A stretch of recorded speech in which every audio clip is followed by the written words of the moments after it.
یا علی مدد. الوائز ابو علی. وائز نمبر 35.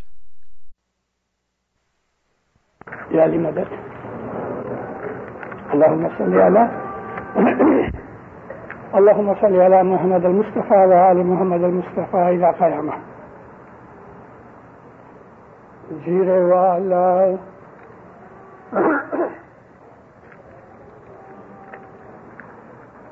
جیرے والا جان یا جان بھائے کرتارت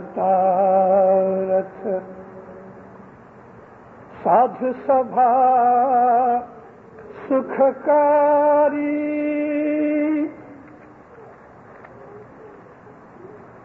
پرس پرس اللہ رنگ پلٹے تو جگمگ جوتا اجاری رے والا دھن رے گھڑی جو دن سنت پدھاریاں. مولانا حضرت امام پر صلوات پڑھو مومنو. اللہم صلی علی.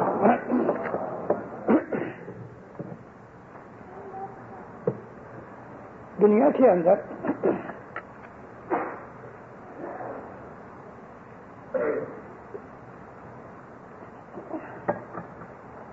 اندر خدا کا نور موجود ہے. ہم اسماعیلی لوگ اس بات کو جانتے بھی ہیں، مانتے بھی ہیں.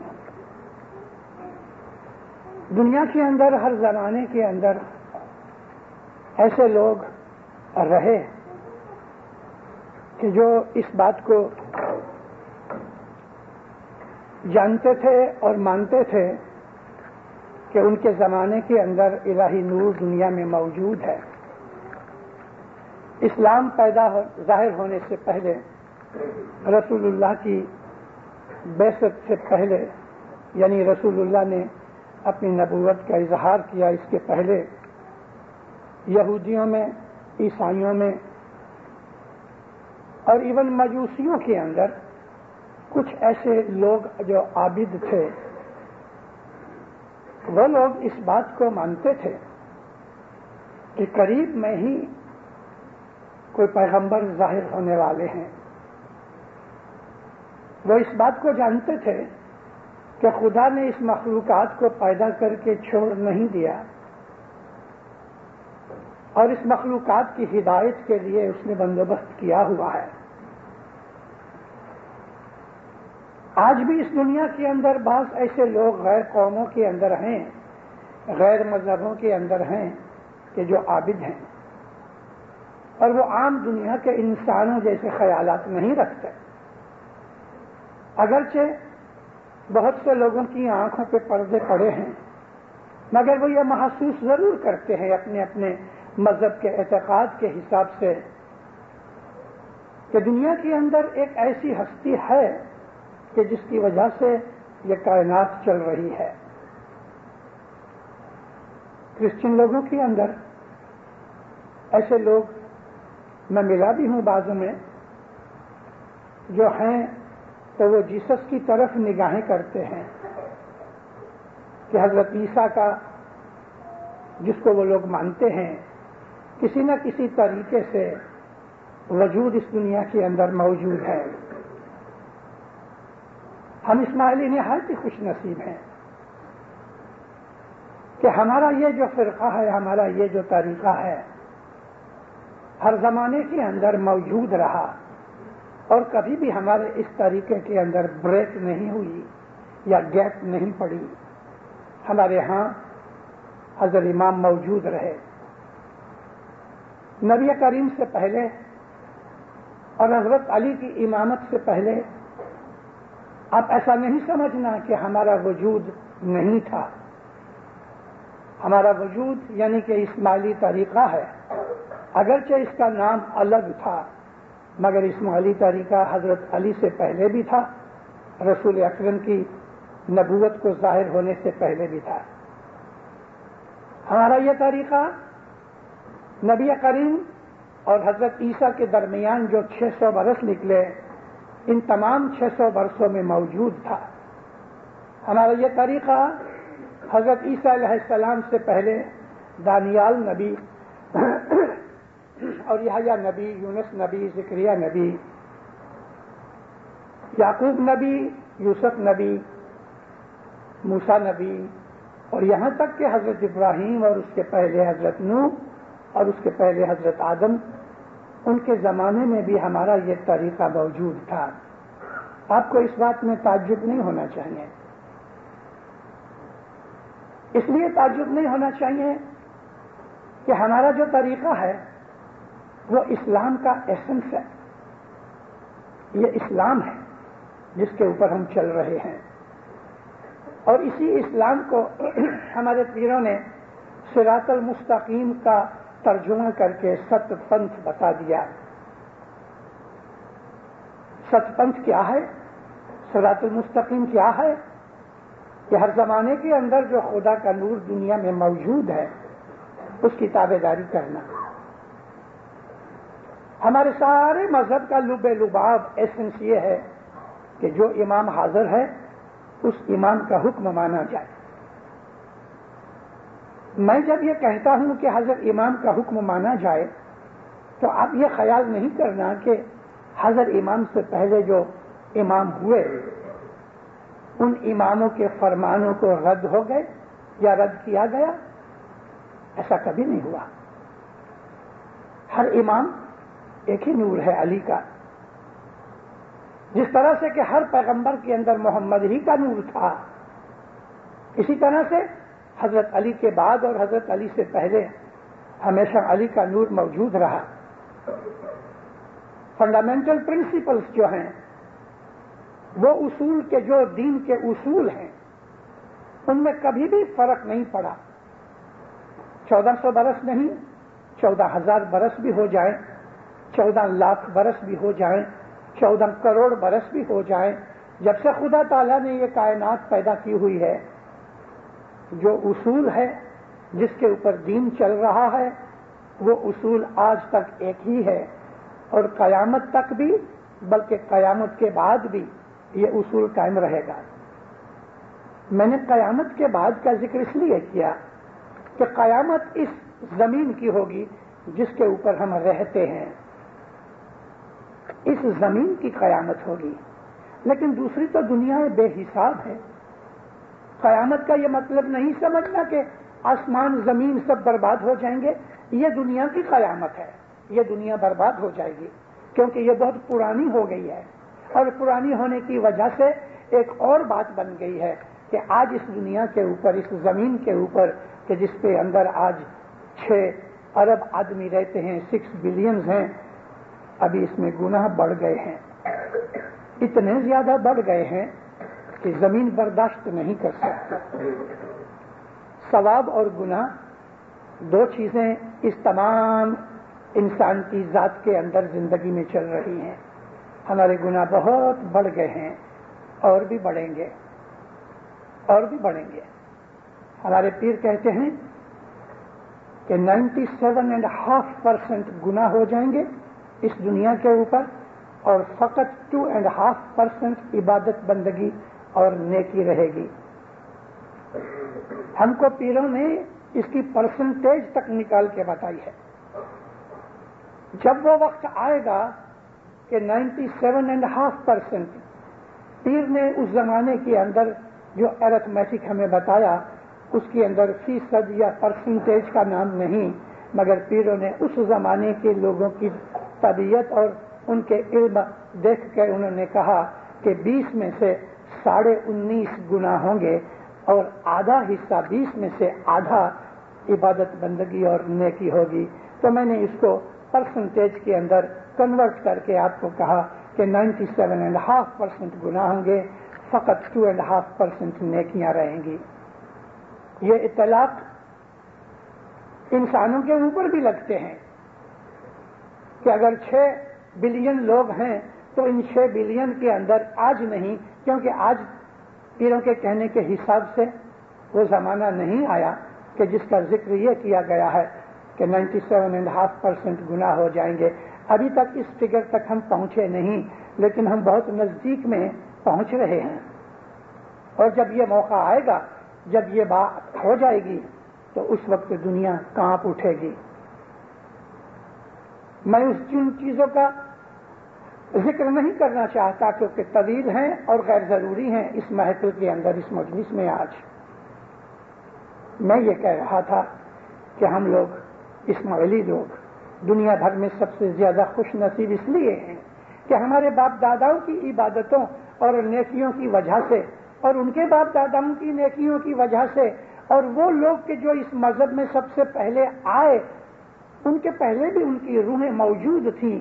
اسماعیلی مذہب ایک ندی کی طرح ہے، اس کا پانی باہر نکلتا بھی رہتا ہے اور نیا پانی برسات سے اور دوسری چھوٹے چھوٹے ندی نالوں سے مل کے بڑھتا رہتا ہے، آخر سمندر میں مل جاتا ہے. تو ہمارے مذہب کے اندر سے، ہماری جماعت کے اندر سے ہر زمانے کے اندر کچھ لوگ نکلتے رہے کہ جنہوں نے اسماعیلی مذہب کو نہیں سمجھا اور ان کو اسماعیلی مذہب کے اندر دلچسپی نہ رہی، اسماعیلی مذہب کے اوپر ایمان نہ رہا، وہ نکلتے رہے اور نئے نئے آتے رہے. ہمارا مذہب ہے وہ زندہ ہے. جس طرح ایک زندہ انسان کھانا بھی کھاتا ہے اور ہضم کرنے کے بعد جو گند ہوتا ہے وہ باہر نکلتا جاتا ہے، اسی طرح سے ہماری جماعت ایک زندہ جسم ہے. اس زندہ جسم کے اندر نئے لوگ بھی شامل ہوتے رہتے ہیں اور پرانے لوگوں کے اندر بے دل ہو جاتے ہیں، عبادت نہیں کرتے، گناہ کرتے ہیں، مذہب کو نہیں سمجھا، اس کے لیے مذہب ان کے حلق سے نہیں اترتا. اس وجہ سے وہ اس مذہب سے بے دل ہو جاتے ہیں اور کسی اور مذہب کی طرف رجوع کرتے ہیں. خوشی کے ساتھ کریں. یہ چیز صرف آج ہی نہیں، ہر زمانے کے اندر، ہر پیغمبر کے زمانے کے اندر رہی کہ امت کے اندر نئے لوگ بھی آتے رہے اور پرانے لوگ بھی نکلتے رہے کہ جو بے دل تھے یا بے ایمان تھے یا ان کو مذہب سے کچھ اتفاق نہ رہا. ہم اسماعیلیوں کا یہ طریقہ ہمیں اگر سمجھ میں آ جائے اور وہ ہے حضرت امام کی تابعداری. اگر کوئی آدمی غیر آدمی آپ کو پوچھے والا اسماعیلی مذہب کیا ہے، تو آپ اس کو یہی کہہ دو قرآن پاک کی یہ جو آیت ہے جو ہم اپنی دعا کے دوسرے پارٹ میں پڑھتے ہیں، سنا دو اس کو. اللہ تو آنکھ سے دکھتا نہیں، کمیونیکیٹ نہیں کر سکتے. وہ کچھ بولتا ہے تو ہم سن نہیں سکتے، سمجھ نہیں سکتے، کیونکہ ہمارے اوپر وہی نازل نہیں ہو سکتی. رسول اکرم گزر گئے 1400 سال پہلے.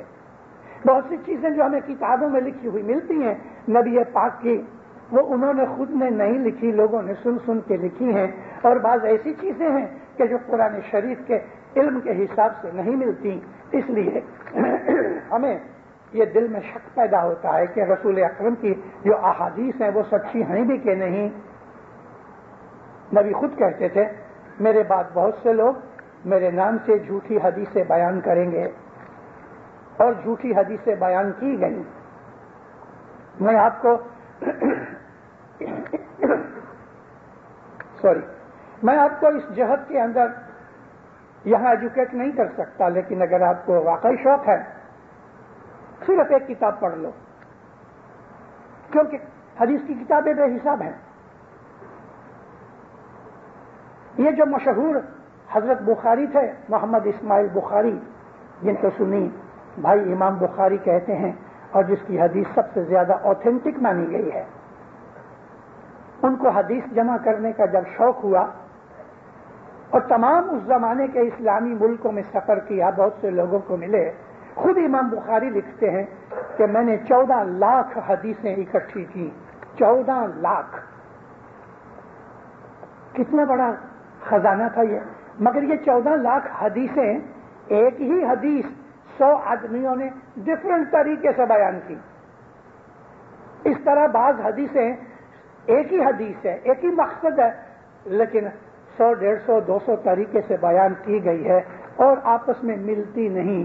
اس طرح اس نے بڑی محنت کر کے کاٹ چھانٹ کر کے تمام چیزوں میں سے ایسنس نکال کے 7,500 حدیثیں اکٹھی کی تو 7,500 حدیثوں کا خزانہ آج ملتا ہے. لیکن آپ بڑی بڑی کتابیں پڑھنے جاؤ گے آپ کو بے حساب وقت بھی لگے گا اور الگ الگ کتابیں پڑھو گے. حضرت بخاری کی کتاب پڑھو گے ایسی قسم کی حدیث امام مالک کی کتاب میں پڑھو گے, ایسی ہی قسم کی حدیث ابو مسلم کی حدیث میں پڑھو گے تو آپ کو لگے گا ان تینوں میں سچا کیا ہے. لیکن ایک شخص نے محنت کر کے ایک کتاب لکھی, تمام حدیثوں کو جن کو سہاستہ کہتے ہیں سب کو اکٹھا کیا. 6 آتھینٹک عالموں کو جنہوں نے حدیثیں جمع کی تھی ان کی تمام چیزوں کو اکٹھا کر کے مشکات المصابیح نام کی اس نے حدیثوں کا خزانہ جمع کیا. مشکات المصابیح, اس کا انگلش میں ٹرانسلیشن لندن میں ہو چکا ہے. اس کے اندر تقریباً 6,000 حدیثیں ہیں. اس کو آپ پڑھو, آپ کو خود پتہ لگے گا کہ کون سی حدیث قرآن سے ملتی ہے کون سی نہیں ملتی. میں یہ بات اس لیے کہہ رہا ہوں کہ اللہ ہم کو آنکھ سے نظر نہیں آتا, ہم نے اتنی عبادت نہیں کی اور اس درجے پہ نہیں ہے کہ نبی کی طرح ہم کو وحی نازل ہو, ہم اس لائق نہیں ہیں. رسول اکرم گزر گئے, 1400 سال ہوئے اور بہت سی چیزیں چھوڑ گئے جس کا پتہ نہیں لگتا. اب ایک ہی سورس باقی ہے اور وہ حضرت امام جس کو اولی الامر کہا گیا. یہ اولی الامر نبی کے بعد ہوا تھا ایسا نہیں, ہر زمانے میں اولی الامر تھا. ہر نبی کے ساتھ علی کا نور موجود تھا, ہر نبی کے ساتھ. لیکن اس زمانے کے اندر نبوت کی ضرورت زیادہ تھی, گائیڈنس کی ضرورت زیادہ تھی, اس وجہ سے جو امامت کا نور تھا وہ بیک گراؤنڈ میں رہا. اور رسول اکرم صلی اللہ علیہ وآلہ وسلم کے ساتھ اس زمانے کے اندر وہ امامت کا جو نور پہلے نبیوں کے بیک گراؤنڈ میں رہا, یہاں ساتھ رہا, یہاں ساتھ ہو گیا. اور جب نبوت ختم ہوئی رسول پاک نے رحلت فرمائی تو امامت ہی باقی رہ گئی, مگر نبی کا نور موجود ہے. اب وہ بیک گراؤنڈ میں چلا گیا, امامت فرنٹ میں آ گئی. پہلے امامت کا نور بیک گراؤنڈ میں تھا, نبی کے زمانے میں ساتھ ہو گیا, اور اب نبی کے زمانے کے بعد امامت کا نور فرنٹ میں ہے اور نبوت کا نور بیک گراؤنڈ میں چلا گیا. حضرت امام کی تابعداری یہ دین اسلام کا ایسنس ہے, دین اسلام کا ایسنس ہے. چونکہ دوسرے ہمارے بھائیوں نے اس بات کو قبول نہ رکھا, رسول اکرم کی آنکھ بند ہوتے ہی تفاوت پڑ گئی مسلمانوں کے اندر. امت کے حصے ہو گئے دو. عموماً طور پہ تھوڑے لوگ تھے کہ جنہوں نے علی کو اپنا امام کے طور پہ قبول رکھا, اور واسٹ میجورٹی اکثریت جو تھی وہ خلافت کے پیچھے چلی گئی. لیکن ہم اسماعیلی خوش نصیب رہے کہ ہمارے پاس حضرت امام موجود ہے. جان اجان بھے کے تارت, جہاں جہاں بھی ہمارے جنانوں کے اندر اس قسم کے الفاظ ہیں کہ جہاں خدا کا نام ہے, کرتار کا نام ہے, پربھو کا نام ہے یا اور کچھ نام ہے, سوامی ہے, ان تمام چیزوں کا مطلب ایک ہی ہے اور وہ ہے خدا کا نور. کیونکہ خدا کے نور کا کوئی بدن نہیں ہے, اور ہر زمانے کے اندر بدن بدلتے رہتے ہیں, کیونکہ انسانی بدن جو ہے وہ چاہے نبی کا ہو یا امام کا ہو subject to law of nature ہیں, کیونکہ لا آف نیچر اسی نور نے بنائے. تمام نبی پیدا ہوئے, جوان ہوئے, بوڑھے ہوئے, گزر گئے. تمام امام اسی طرح سے پیدا ہوئے, جوان ہوئے, بوڑھے ہوئے, گزر گئے. نور ایک ہی ہے, نور نہ پیدا ہوا ہے نہ نور مرے گا. نور کا کوئی باپ نہیں, نور کا کوئی بیٹا نہیں. یہ نور جو ہے اللہ نور ہے, وحدہ لا شریک لہ ہے, اس کا کوئی ہی بھاگیدار, کوئی حصے دار, کوئی شریک نہیں, کوئی پارٹنر نہیں. یہی وہ نور ہے کہ جس نور کو جاننے کے لیے ہم صبح کی عبادت کرتے ہیں. ہم اس بات کو مانتے ہیں کہ خدا کا نور موجود ہے, لیکن ہمیں اس نور کی معرفت نہیں ہے, ہمیں اس نور کی سمجھ نہیں ہے, اب وہ سمجھ جاننے کے لیے کہ وہ نور کیا ہے، نور کے اوپر ایمان ضرور ہے، لیکن ہم نے ابھی تک نور کا تجربہ، ایکسپیرئنس، احساس نہیں کیا۔ اس کا ایک رستہ ہے اور وہ صبح کی عبادت ہے۔ اگر آپ صبح کی عبادت پکڑتے ہو تو اس کے ساتھ پیچھے بہت سی چیزیں آتی ہیں۔ بچے کو اسکول میں داخل کرتے ہو تو بچہ اسکول میں جا کے بس اکیلا اسی طرح سے بیٹھا رہتا ہے۔ بچے کو اسکول میں جانے کے ساتھ ساتھ اس کو پینسل چاہیے، پین چاہیے، رولر چاہیے، فٹ رولر چاہیے، کتاب چاہیے، ایکسرسائز بک چاہیے، ربر چاہیے، چاک چاہیے، رنگ چاہیے۔ ایک بچے کو کتنی چیزوں کی ضرورت ہے؟ تو صبح کی عبادت کرنے کے لیے کہ جو عبادت ہم کو خدا کے نور کی سمجھ دیتی ہے، یہ بیت الخیال کی عبادت جو ہم کو خدا کے نور کی معرفت سکھاتی ہے، اس کے ساتھ ہمیں اسی طرح بچے کی طرح بہت سی چیزوں کی ضرورت ہے۔ ایکسرسائز بک چاہیے، ہم کو پینسل چاہیے، ربر چاہیے، اس طرح ہم کو صبح کی عبادت کے اندر کامیاب ہونے کے لیے ہم کو یہ ہے دستمند ہماری برابر ہو، اعمال ہمارے نیک ہوئے، دل ہمارا پاک ہوئے، خیالات ہمارے صاف ہوئے، محبت خدا کی دل میں ٹھاٹھیں مارتی ہوئے، تو پھر ہم کو جب خدا کی قربت ملتی ہے تو ہمارے دل کے تمام جتنے بھی بدیاں برائیاں ہیں وہ جھڑ جاتی ہیں۔ جان اجان بھے کی طارت، یعنی وہ جو نور ہے وہ دنیا کے اندر ایک انسان کا روپ لے کے آ گیا، جس کو لوگ کبھی بھی یہ قبول نہیں کریں گے کہ اس میں نور ہے، کبھی بھی قبول نہیں کریں گے، کیونکہ ان کے دلوں میں، ان کے حلق سے یہ چیز اتری ہی نہیں کہ دنیا کے اندر خدا کا نور ہر وقت موجود ہے۔ پہلے تو یہ ایمان ہونا چاہیے کہ جو ہمارے مسلمان بھائیوں کے اندر بھی نہیں ہے۔ ہم کو یہ چیز ہمارے اماموں نے، پیروں نے رسول اکرم کے زمانے سے سکھائی۔ سب سے بڑا مرشد تو خود رسول اکرم ہے، سب سے بڑا دائی، سب سے بڑا مشنری خود رسول اکرم ہے۔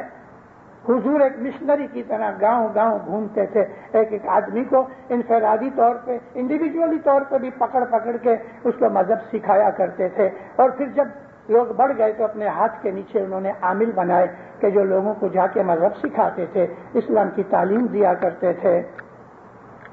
تو ہم کو یہ بتایا گیا کہ یہ نور موجود ہے، اس کو ڈھونڈو۔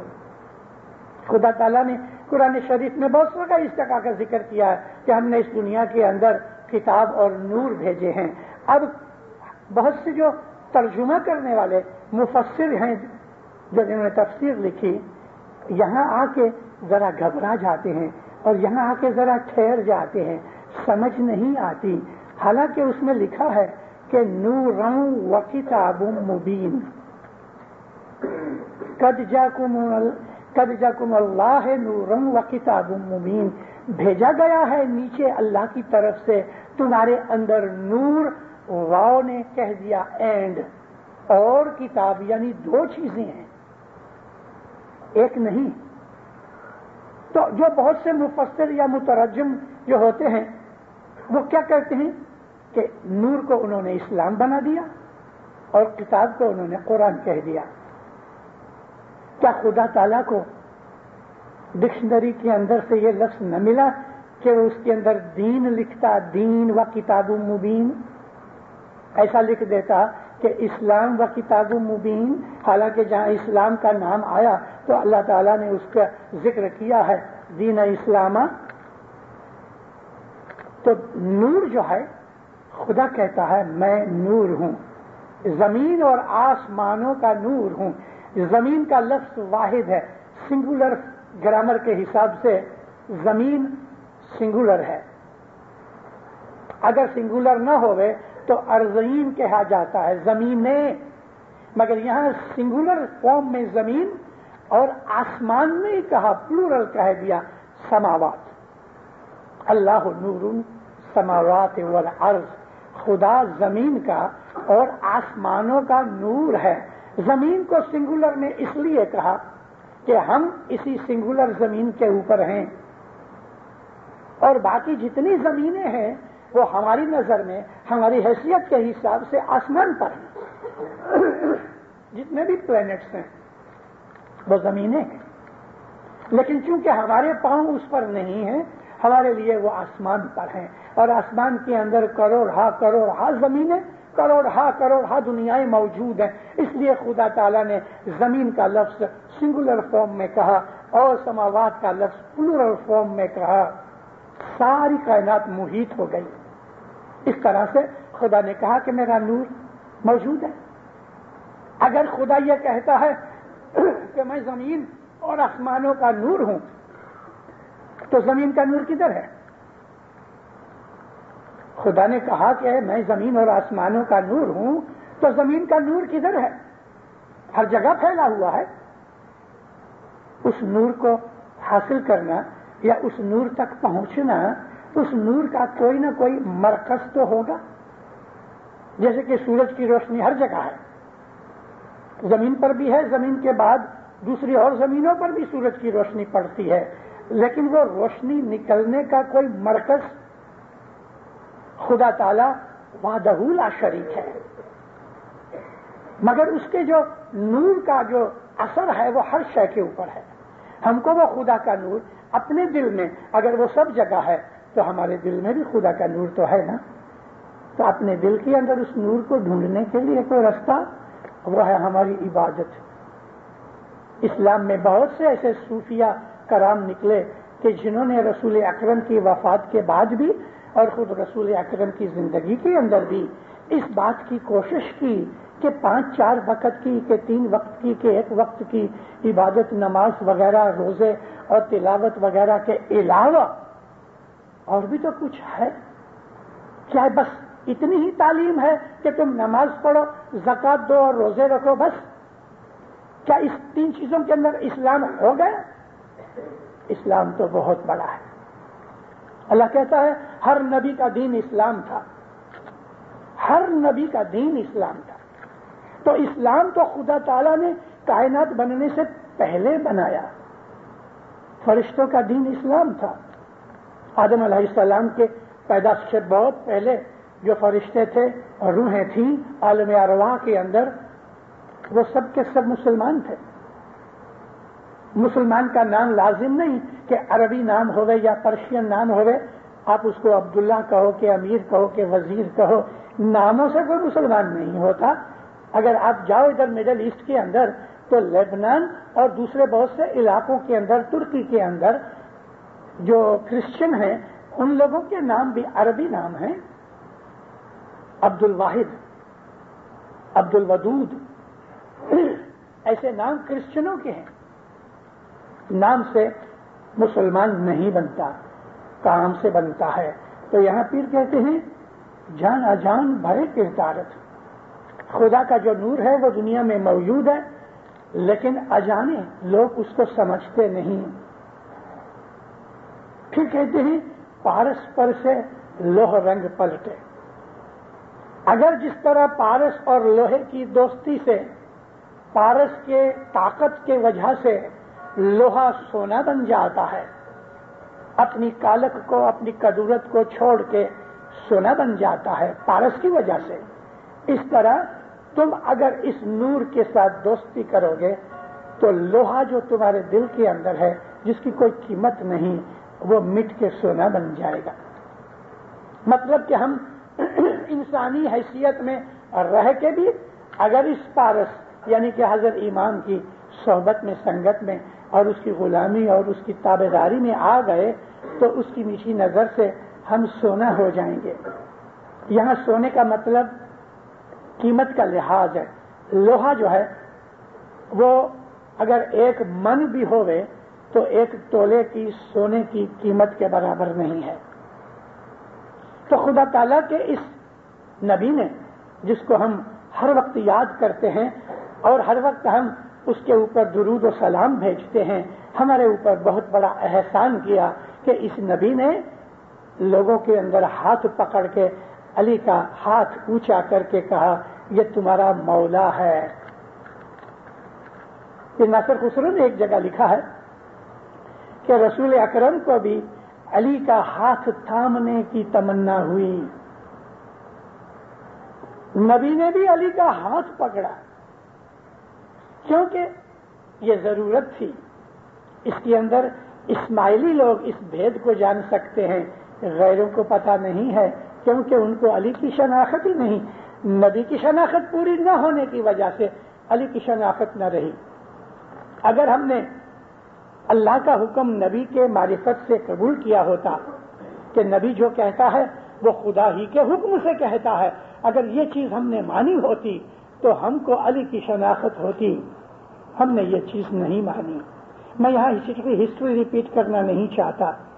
آج کی اس مبارک رات برس میں جو ایک دفعہ جو رات سورج ڈوبنے سے لے کے کل سورج نکلنے تک سلامتی کی، برکت کی، رحمتوں کی، بخششوں کی، نوازشوں کی رات ہے.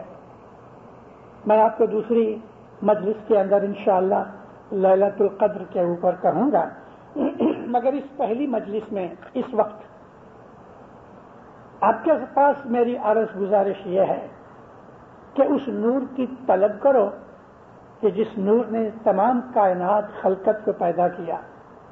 اس نور کی طلب کرو جس نور نے آپ کے دل کے اندر اپنی بیٹھک رکھی ہے لیکن نظر نہیں آیا. اس نور کو ڈھونڈو، آپ کے دل کے اندر موجود ہے، صرف دیکھنے کی کوشش کرنی ہے. دل کے اندر جو پردے ہیں ان پردوں کو چاک کرو، چیر ڈالو، اس کے نور سے آپ کا باطن روشن ہو جائے. یہ وہی نور ہے جس نے زمین آسمان بنائے، یہ وہی نور ہے جس نے آدم اور فرشتے بنائے، یہ وہی نور ہے کہ جس نے جنات بنائے، جانور بنائے، یہ وہی نور ہے کہ جس نے پانی اور پون، ہوا، جو کچھ بھی ہمیں اس دنیا کے اندر نظر آتا ہے یا نظر نہیں آتا، اس تمام کی خلقت کا مالک وہی ہے، وہی ہے. اور آج کی اس رات میں ہمارا پیغام یہ ہے کہ یہ برکت کی رات خدا تعالیٰ نے اس رات میں دنیا کے اندر اپنے کلام کو جاری کیا رسول اکرم کے اوپر. آج کی رات نبوت ظاہر کرنے کا حکم ہوا. نبی تو وہ پیدائش سے ہی تھے. جتنے بھی امام اور نبی ہوتے ہیں وہ جنم سے ماں کے پیٹ سے ہی ان کے اندر درجہ ہوتا ہے، ان کی بڑائی ہوتی ہے، عظمت ہوتی ہے، ان کے اندر نور نبوت یا نور امامت ہوتا ہے. فرق صرف اتنا ہوتا ہے کہ جب وقت آتا ہے تب وہ ظاہر کرتے ہیں. اس وقت رات ہے دیندارو، آپ کو سورج نظر نہیں آتا تو کیا سورج مٹ گیا؟ سورج ہماری اس زمین کی دوسری طرف چلا گیا، اس لیے یہاں اندھیرا ہو گیا. سورج تو موجود ہے، کل صبح واپس نکلے گا. ہر روز نیا سورج خدا خلق نہیں کرتا، سورج تو ایک ہی ہے، لیکن جب وقت آتا ہے تو زمین کے پیچھے چلے جاتا ہے، زمین پہ اندھیرا ہوتا ہے. نبیوں کے زمانے کے اندر ایسا ہی ہوا. حضرت عیسیٰ علیہ السلام اور حضرت نبی کریم کے درمیان جو 100 برس تھے، ان 600 برسوں کے اندر سورج موجود تھا لیکن بادل چھائے ہوئے تھے. جس طرح سے سورج زمین کے پیچھے چلے جاتا ہے، اندھیرا ہو جاتا ہے، اسی طرح سے سورج موجود بھی ہے اور اگر بادل آ جانے تو ہم کو سورج چھپا ہوا یا غائب نظر آتا ہے.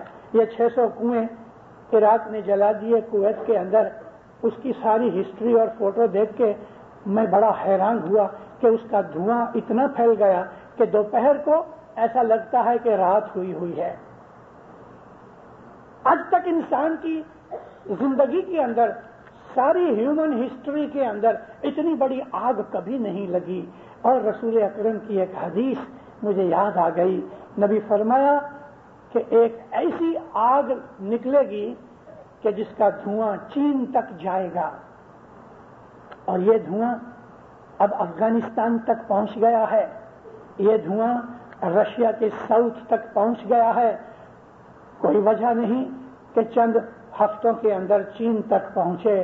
نبی کریم نے یہ اشارہ کیا ہوا ہے کہ قیامت تک کہ پہلے پہلے جو دنیا کے اندر واقعات بنیں گے ان واقعات میں سے ایک یہ واقعہ ہے. اگر یہ واقعہ ہم نے پڑھا ہے یا دیکھا ہے اور یہ ظاہر ہو گیا ہے تو اس کا یہ مطلب نہیں ہے کہ کل قیامت آئے گی، کیونکہ خدا کا ایک دن ہمارے 50,000 سال جتنا ہے. ہمارے 50,000 برس جاویں تو خدا کے نزدیک ایک دن ہوتا ہے. اور قیامت کو آنے کے لیے وہ قیامت کہ جس قیامت کے آنے سے پہلے دنیا کے اندر اطمینان اور سلامتی ہو جائے گی، اس کو ابھی 1.25 برس باقی ہیں. اور زمین کی عمر آج بھی 4,25,000 سال کی باقی ہے. لیکن 1.25 برس کے بعد جو لگ بھگ 3 لاکھ برس بچیں گے زمین کے، ان 3 لاکھ برسوں میں اس زمین کے اوپر زندگی نہیں ہوگی، لائف نہیں ہوگی. رسول اکرم نے ایک اور بات فرمائی ہے. نبی کہتے ہیں کہ قیامت سے پہلے مشرق کے بے حساب لوگ مغرب میں جا کے رہیں گے. اس زمانے کے اندر لوگوں کو معلوم نہیں تھا کہ مغرب کہاں ہے. یہ مغرب امریکہ تھا، جس کو ہندوؤں کی بہت سی کتابوں کے اندر پاتال بھی کہا گیا. ہمارے گنانوں میں بھی پاتال کا ذکر ہے. پاتال کہتے ہیں پاؤں کے نیچے جو چیز ہوئے. تو پاتال اگر آپ ہندوستان میں کھڑے ہو جاؤ تو آپ کے پاؤں کے نیچے امریکہ ہے، کیونکہ ادر وے راؤنڈ ہے. تو نبی فرماتے ہیں کہ مشرق میں سے بے حساب لوگ مغرب میں جا کے رہیں گے. آپ دیکھو آج سے 50 برس پہلے نارتھ امریکہ میں کتنے لوگ تھے کہ جو ایسٹرن سائڈ میں ہندوستان ہے، افریقہ ہے یا مڈل ایسٹ ہے یا فار ایسٹ ہے.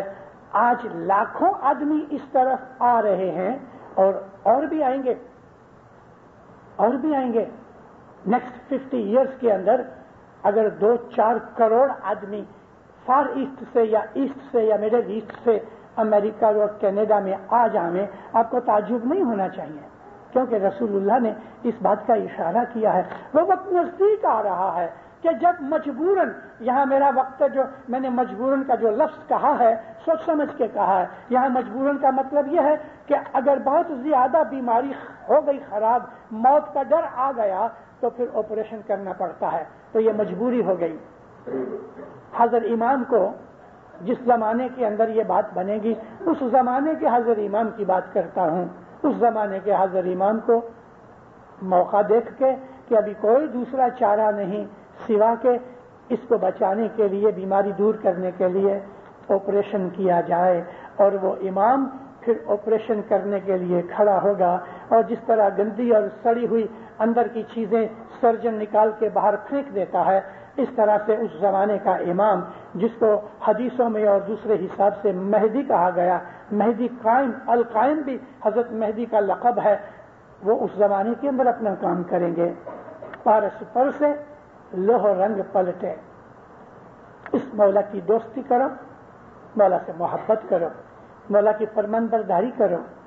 آپ کو دنیا کے اندر فرمان برداری اور محبت کرنے سے شاید آپ مالدار نہ بھی بن سکو، شاید آپ بلینر اور ملینر نہ بھی بن سکو، لیکن جو دل کی دولتیں آپ کو ملیں گی وہ آپ کو ابھی اس چیز کا احساس کرنے کا موقع نہیں ہے. عبادت کرو، مولا کی فرمان برداری کرو، حق پہ چلو.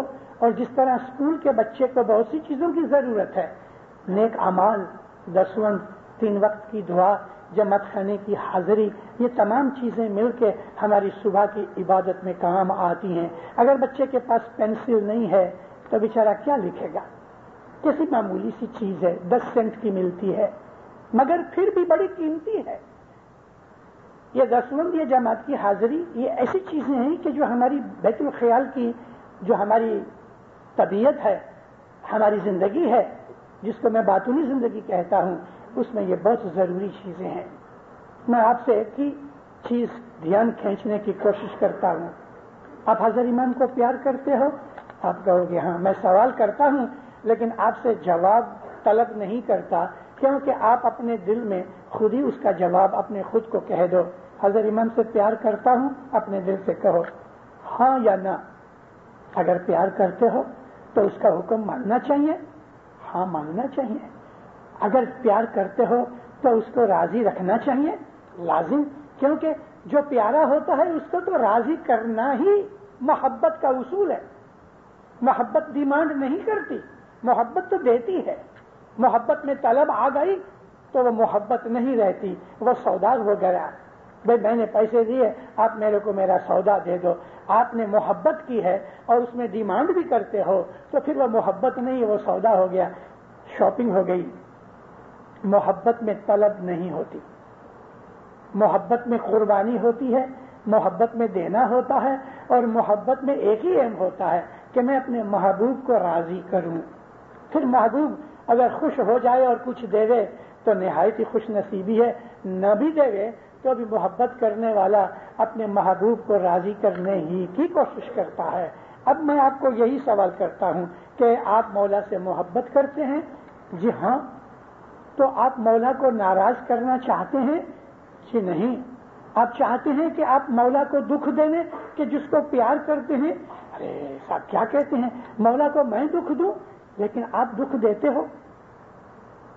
آپ نے کبھی خیال کیا کہ میں مولا کو دکھ دیتا ہوں؟ یہ تسبیحاں، یہ مہمانیاں، یہ دعائیں، یہ نیاز پینا، یہ سب کچھ کرنے کے باوجود بھی آپ نے بیٹھ کے کبھی سوچا کہ آپ مولا کو دکھ دے رہے ہو؟ ارے مشنری صاحب کیا کہہ رہے ہو؟ میں نہیں کہتا، میرا مولا کہتا ہے. مولا ایک جگہ گئے، مکھی نے کہا خداوند میں عرض کروں؟ ضرور. خداوند ہم لوگ بہت خوش نصیب ہیں، میری جو جماعت ہے تیری رحمت سے روز جماعت کرنے آتی ہے، حاضری بہت اچھی ہے. مولا اسی وقت کھڑے ہوئے، مائک پہ آ کے کہا میرے مکھی نے مجھ کو کہا ہے کہ صبح شام جماعت خانے کی حاضری بہت اچھی ہے، میرے روحانی بچے بہت جماعت خانے میں آتے ہیں. مولا فرمایا مکھی کے یہ کہنے سے مجھے بہت خوشی ہوئی. مولا فرمایا جب میں یہ سنتا ہوں کہ تم جماعت خانے میں آتے ہو، عبادت کرتے ہو، تو مجھے اتنی خوشی ہوتی ہے کہ مجھے اور کوئی چیز اتنا خوش نہیں کرتی جتنی یہ چیز کہ تم روز جماعت خانے آتے ہو. اب سنا، مولا کہتے ہیں جب میں یہ سنتا ہوں کہ تم جماعت خانے میں نہیں آتے تو یہ چیز مجھے اتنا دکھ دیتی ہے، اتنا دکھ دیتی ہے کہ اس سے زیادہ اور کوئی چیز مجھ کو دکھ نہیں دیتی. امام سچا کہ ہم امام سچا، وہ یہ کہتا ہے کہ جب بھی تم جماعت خانے نہیں آتے تو مجھے اتنا دکھ لگتا ہے کہ اس سے زیادہ کوئی چیز مجھے دکھ نہیں دیتی. اب آپ مجھے کہو کہ دنیا کی کون سی وجہ سے آپ جماعت خانے نہیں آتے روز؟ کون سی وجہ ہے؟ وہ وجہ آپ کی دنیا ہے نا. تو آپ کو دنیا اپنے مولا سے زیادہ عزیز ہے، آپ کو دنیا اتنی پیاری ہے کہ بھلے حضر امام کو نیزے لگتے ہوئے، تلوار لگتی ہوئے، بھلے لگتی ہوئے، ہمیں اس کی کوئی پرواہ نہیں. ہم کو تو دنیا کی پرواہ ہے. آپ امام کو تلوار سے ایذا دو، یا امام کو چھری سے ایذا دو، یا امام کو اپنی کرتوت سے ایذا دو، وہ کہتا ہے میرے کو اس سے زیادہ دکھ اور کوئی چیز سے نہیں لگتا. یعنی کہ مطلب یہ کہ تلوار مارنے سے بھی استغفر اللہ، امام زمان کے سامنے ہم کبھی تلوار بھی اٹھائیں یزید و معاویہ کی طرح تو بھی امام کو اتنا دکھ نہیں لگتا جتنا اس طرح کہ ہم نے اس کی بیعت کی ہوئی ہے اور پھر ہم جماعت خانے نہیں جاتے، اور جماعت خانے جانا اس کا حکم ہے. اب ہم اس کا حکم ہی نہیں مانتے، انہیں امر کس بات کا؟ آپ خود فیصلہ کرو.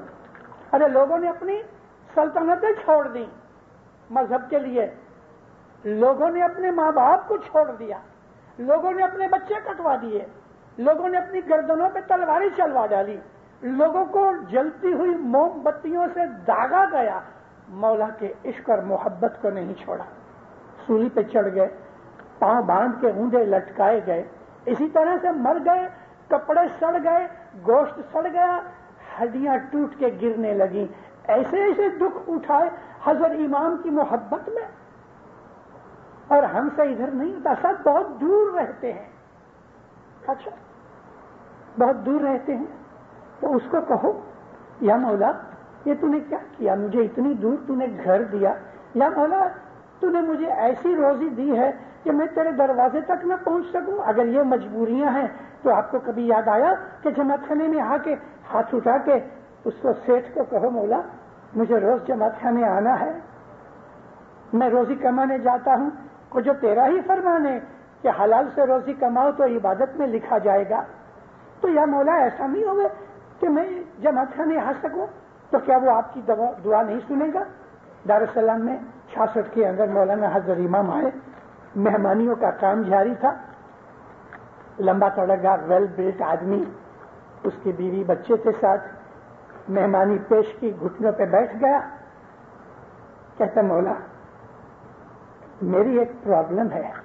صاحب نیچے جھک گئے، ہاتھ رکھ کے پوچھا عبادت نہیں کر سکتا، مجھے 8-8 10-10 گھنٹے رات کو مجھے انجن چلانا ہوتا ہے، میرے اوپر بہت بڑی ذمہ داری ہے کہ ایکسیڈنٹ نہ ہو جائے، میں سو بھی نہیں سکتا، دھیان بھی نہیں لگا سکتا، مولا میرا دل بہت اڑتا ہے، میں جماعت خانے نہ جا سکوں؟ ماں باپ اس کے اوپر خوش ہوئے کہ تو نے اپنی پرابلم میرے سامنے رکھی تاکہ میں تیری پرابلم حل کر دوں۔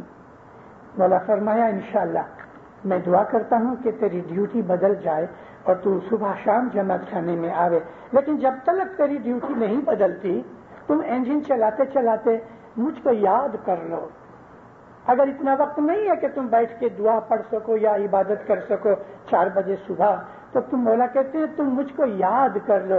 یاد کرنے کے اندر تو تکلیف نہیں ہوتی، اس کے بعد جب تیری ڈیوٹی ختم ہو جاوے تو اپنی چھوڑی ہوئی دعا اور عبادت تم کر لینا، میں دعا کرتا ہوں اچھا ہو جائے گا۔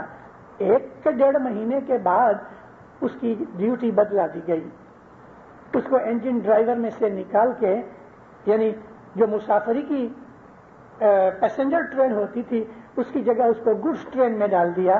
یہ ایک قسم کی ڈیموشن ہے، لیکن وہ بہت خوش ہوا کیونکہ اس ڈیموشن میں اس کا جو لیول تھی گر گئی، تنخواہ اس کی اتنی ہی رہی، مگر جو گڈس ٹرین سے ہوتی تھی اس کو ایسا کام دیا گیا کہ جو نزدیک تک ہی پہنچے دور نہ جاوے، اور رات کی ڈیوٹی اس کی نکل گئی، نہایت ہی خوش ہوا وہ مولا کہ جو دوسرے آدمیوں کو دنیا کے اندر بہت سے ایسے لوگ ہیں، میں پرسنلی جانتا ہوں، میرے دوستوں میں ہیں، 2 سے 3 گھنٹے آفس میں آتے ہیں، سودا کرتے ہیں، اور پھر کیا ہوتا ہے؟ لاکھوں ملتے ہیں، آرام سے بیٹھے ہیں، کوئی گڑبڑ نہیں، لاکھوں پتی ہیں، ان کو خدا تعالیٰ 2-3 گھنٹے کی محنت سے روزی دے دیتا ہے۔ میں نے ایسے لوگ بھی دیکھے 16 گھنٹے گدھے کی طرح بیل کی طرح کام کرتے ہیں، پیٹ بھر کے کھانا نہیں ملتا، ایسے بھی اسماعیلی ہیں۔ اب کیا خدا تعالیٰ جان بوجھ کے یہ کرتا ہے کہ ایک کی فیور کرتا ہے دوسرے پہ ظلم کرتا ہے؟ یہ ہمارے اعمال ہیں۔ 2-3 گھنٹے آتے ہیں، لاکھوں کی دولت پیدا کی، مومن بھی ہیں، بزنس کرتے ہیں، خیرات بھی کرتے ہیں، مولا کے گھر کی مدد بھی کرتے ہیں، سیوا بھی کرتے ہیں، اور ایسے بھی ہیں 16 گھنٹے کام کرتے ہیں لیکن پیٹ بھر کے پورا نصیب نہیں ہوتا، پیسے بچتے نہیں۔ یہ بات مولا کے سامنے رکھو۔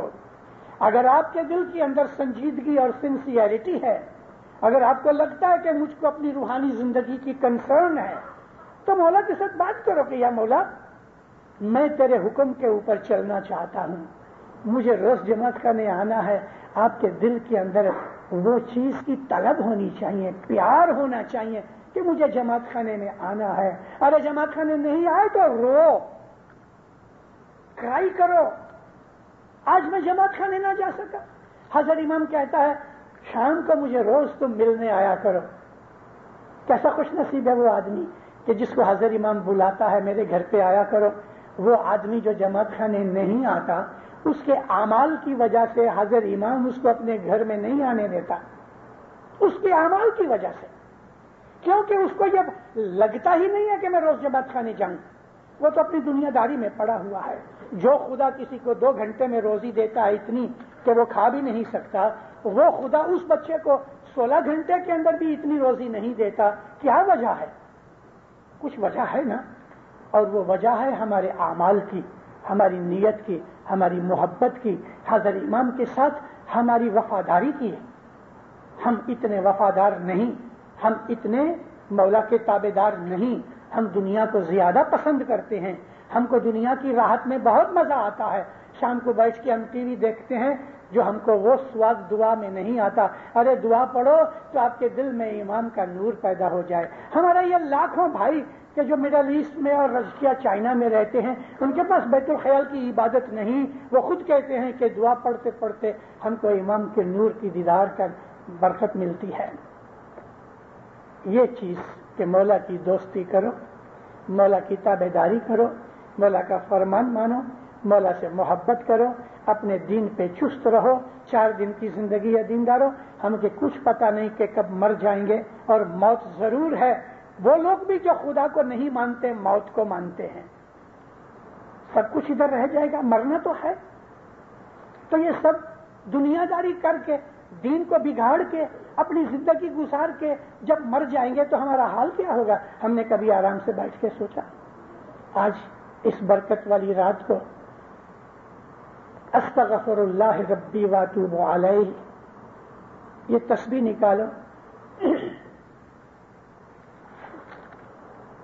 مغفر کہتے ہیں عربی زبان کے اندر چادر کو، کسی چیز کو ہم چادر سے ڈھانک دیتے ہیں، اس کو مغفر کہتے ہیں۔ استغفر اللہ کا مطلب یہ ہے، اے خدایا مجھے ڈھانک لے میرے گناہوں سے۔ میرے پالنے والے ربی، میرے پالنے والے، میں تیرے حضور میں پشیمان ہوتا ہوں۔ توبہ کا مطلب ہوتا ہے میں پھر یہ گناہ نہیں کروں گا، یہ وعدہ ہے توبہ کے اندر۔ توبو الی اللہ توبۃ النصوح، اللہ کے سامنے ایسی توبہ کرو جیسی نصوح نے کی تھی کہ اس نے زندگی بھر پھر وہ گناہ نہیں کیا، اس کا مطلب ہے توبہ۔ آج اس رات کو کہ جس رات میں آپ کی ایک تسبیح 30,000 تسبیحوں کے برابر ہوگی، ایک تسبیح نکالو گے 30,000 30,000 تسبیحوں جتنا اس کا ثواب ملے گا۔ اپنے گناہوں کی معافی چاہو، اس کی رحمت مانگو، اس سے محبت زیادہ کرو، اس کی مدد مانگو، اس کے نور کی طلب کرو، اس کی قربت کی طلب کرو، اس کے نزدیک پہنچنے کی طلب کرو۔ انشاءاللہ مولا آپ کے دلوں کو اپنے نور سے بھر دے، آپ کی تمام مشکلیں، آفتیں، تکلیفیں دور کرے۔ مولا آپ کو اپنا وفادار، فرمان بردار مومن بناوے۔ مولا آپ کو حقیقتی سمجھ دے، دستن سکریت میں پورا رکھے۔ مولا اپنی معرفت سے نوازے، آپ کے دشمن دور کرے، آپ کی بدیاں، برائیاں، کمزوریاں، خامیاں دور کرے۔ مولا آپ کو مضبوط کرے، جسمانی، دماغی اور روحانی طور پہ مولا آپ کو برکتیں دے، دین و دنیا کی دولتیں دے، آپ کو، آپ کی آل اولاد کو 7 پیڑھی تک مولانا حضرت امام آپ کی نیک امیدیں پوری کرے، ایمان کی سلامتی دے، مولا اپنی مہربانی میں، اپنی قربت میں رکھے، زار و باطن دیدار نصیب کرے۔ ہے زندہ